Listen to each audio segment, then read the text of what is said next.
کیا طارق جمیل کی تبلیغ سے کافر کو تکلیف ہے؟ بولو بولو. اور جو دوسرے ہیں جنہوں نے نام اپنا اسلامی لگایا ہوا ہے، ان کی تبلیغ سے، جو اتنی بڑی بڑی داڑھی والے ان کی تبلیغ سے، یا جو بغیر داڑھی والے ان کی تبلیغ سے، جو پینٹ کوٹ پہننے والے یا جو جبہ دستار پہننے والے، کسی کی تبلیغ سے کافر کو کوئی تکلیف ہے؟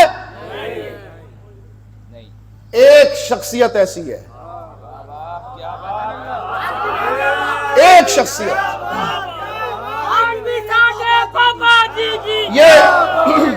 یہ تعریف اپنے بابا کی نہیں ہے.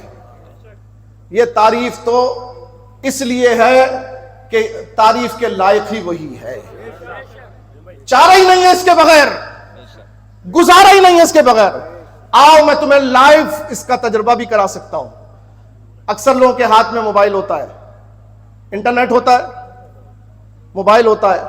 کافروں کے بنائے ہوئے آج کل سوشل میڈیا کے اوپر کتنے کتنے ہتھیار ہیں، فیس بک، انسٹاگرام، یوٹیوب، پتہ نہیں کیا کیا، ایکس تو فلاں، ایکس وائی زیڈ، بہت بہت بنے ہوئے ہیں. اچھا جی، طارق جمیل کا فیس بک پر اکاؤنٹ بناؤ، بند ہوگا؟ تقریر چلاؤ، بند ہوگا؟ حسن اللہ یاری کا بناؤ، بند ہوگا؟ مرزا جہلمی کا بناؤ، بند ہوگا؟ وہ منحوس تو کہتا ہی کہ یوٹیوب دامت برکاتہم العالیہ. ہم کہتے ہیں علامہ مفتی عمر فاروق صاحب مدد اللہ العالی، وہ کہتا ہے فیس بک مدد اللہ العالی. اس کا تو دین ہی فیس بک ہے، اس کا تو دین ہی سوشل میڈیا ہے. وہ کہتا ہے میں ان کافروں کے لیے دعا کرتا ہوں. وہ کہتا ہے آئرن ڈوم جو اسرائیلیوں کا ہتھیار ہے، جس سے مسلمانوں کو مارا جاتا ہے، جس سے مسلمانوں کے ہتھیاروں کو فضا میں ہی تباہ کر دیا جاتا ہے، وہ کہتا ہے میں تو آئرن ڈوم کے لیے بھی دعا کرتا ہوں. وہ یہ کافر روس، اسرائیل، یہودی، عیسائی، ہندو، ان سب کو، ان کے 5 جو ہے نا، یہ ٹاپ پر جو 5 بیٹھے ویٹو پاور والے، یہ کہتا ہے یہ ان کے پنجتن پاک ہیں. معاذ اللہ. اس نے وہ ساری اسلامی اصطلاحات کافروں پر فٹ کر دی ہے. کہتا ہے میں تو طنز کے لیے کہتا ہوں. توبہ توبہ. کیا طنز کے لیے بھگوت گیتا کو قرآن کہا جا سکتا ہے؟ کیا طنز کے لیے کسی کافر کو مسلمان کہا جا سکتا ہے؟ کیا طنز کے لیے اس کی عبادت کو نماز کہہ سکتے ہیں؟ نہیں کہہ سکتے. ساری بات کہنے کے بعد کہتا ہے میں تو مذاق کر رہا تھا. اور تیرے مذاق کی ایسی کی تیسی، لیکن تیرے اس مذاق کی وجہ سے ہمیں تیرے باطل ہونے کا پتہ چل گیا، تیرے باطلوں کے پروردہ ہونے کا پتہ چل گیا. او بھیا، اس سے متاثر ہو جاتے ہو، خدا کے لیے اس کے متاثر ہونے سے پہلے اس کی بنیاد تو چیک کرو، وہ حلال کا بھی ہے کہ نہیں ہے.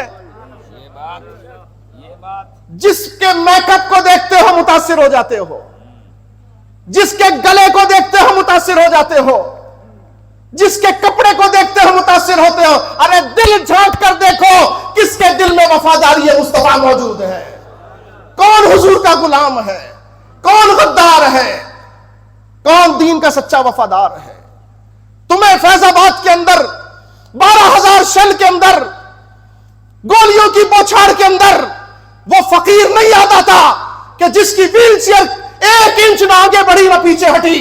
ہر دور میں جب پھولوں کی برسات ہو رہی تھی تب بھی وہ کہہ رہا تھا تاجدار ختم نبوت زندہ باد زندہ باد. اور جب گولیوں کی برسات ہو رہی تھی، آگ برس رہی تھی، تب بھی اس کے ہاتھ اوپر تھے اور وہ کہہ رہا تھا تاجدار ختم نبوت زندہ باد.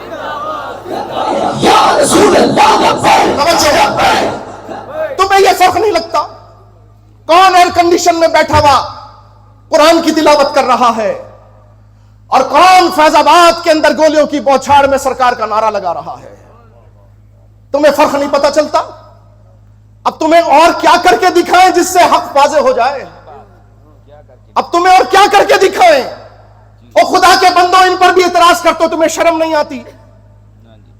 اول تو تمہیں ساتھ دینا چاہیے، اور اگر ساتھ نہیں دے سکتے تو کیوں بدبختی لیتے ہو مخالفت میں بھونک کر؟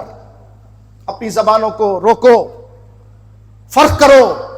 کہیں ایسا نہ ہو تمہاری ساری نعمتیں اللہ کے ولی پر بھونکنے کی وجہ سے ساری نعمتیں ضبط ہو جائیں. تم ساتھ نہیں دے سکتے، کمزوری کا اعتراف کر لو.